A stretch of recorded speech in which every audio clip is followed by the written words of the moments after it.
Hey everyone, welcome back to the Topsoil Podcast.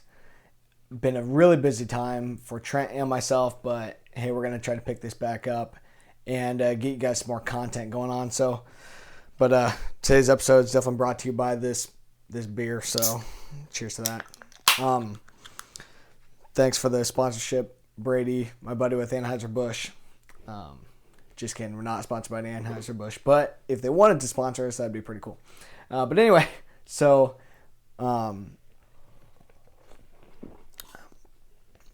couple things we wanted to talk about here today, I guess. So we've been doing a lot of soil sampling out in the field down here in Southeast Iowa. Most people, most of the corn's already in the ground.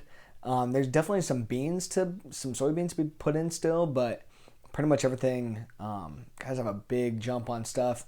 Was up in Minnesota here over the weekend, and there was hardly anything in the ground up there. So sorry to you guys up further north or in parts of the world where you haven't been able to get planted yet or get much planted. Hopefully things will turn around for you soon and you'll be able to get going. But down here, I mean, things seem like they're coming up well.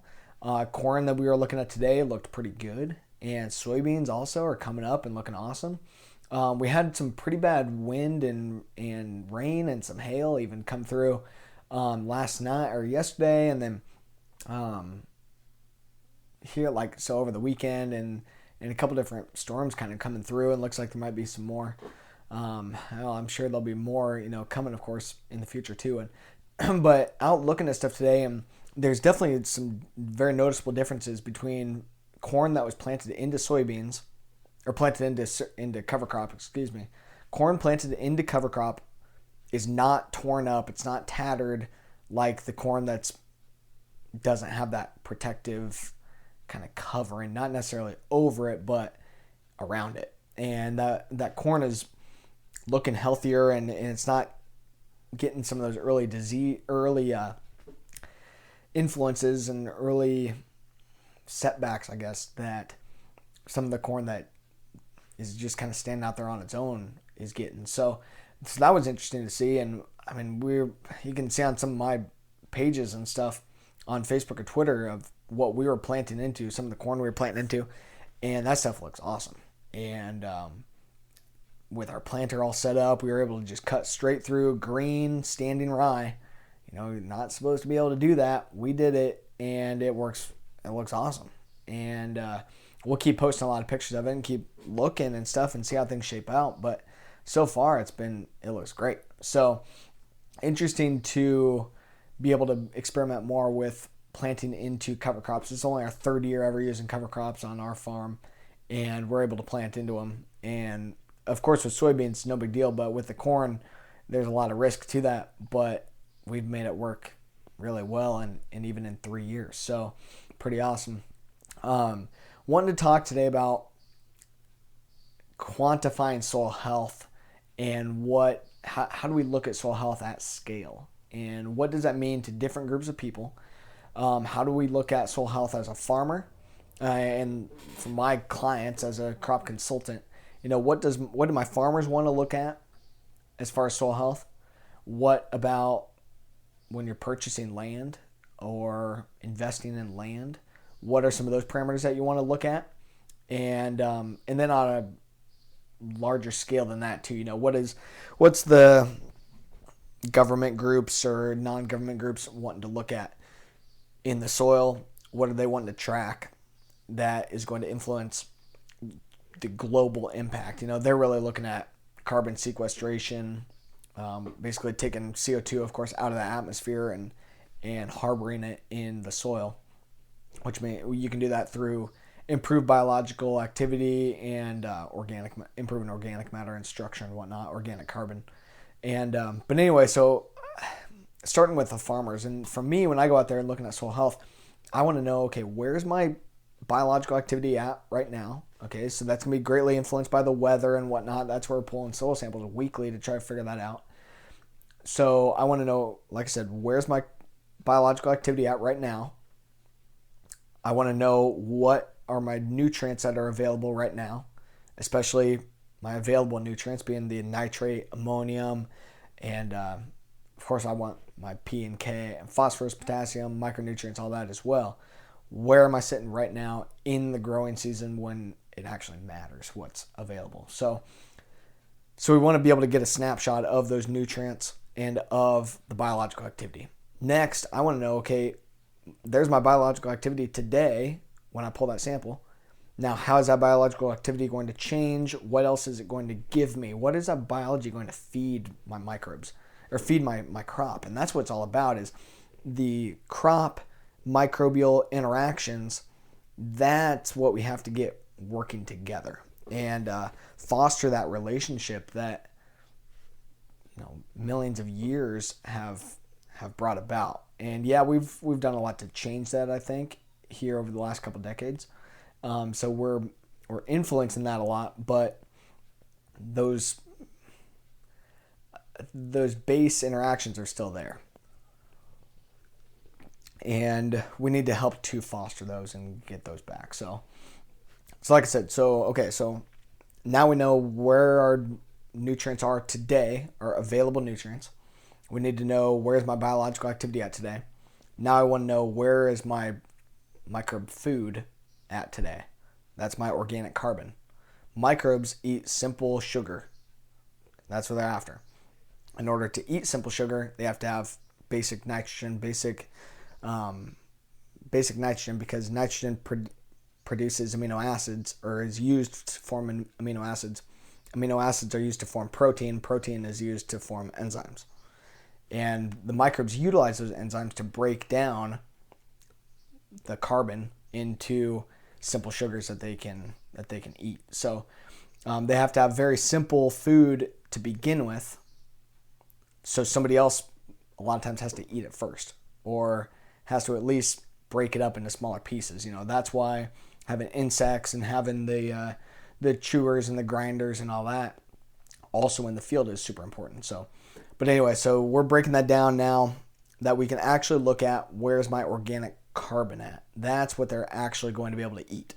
Okay, so I know where my biological activity is at. I know where my food is at. If I've got a lot of food, I'm going to be able to keep building microbes. I'm going to be able to keep them happy and functioning and making all those soil processes work. If I don't have food, then they're going to slow down. They're going to kind of go dormant. We're going to lose population. They're going to die off. They don't have food. Just like animals or anyone else does. If you don't have food, you can't live. You can't perform the functions that you're wanting to.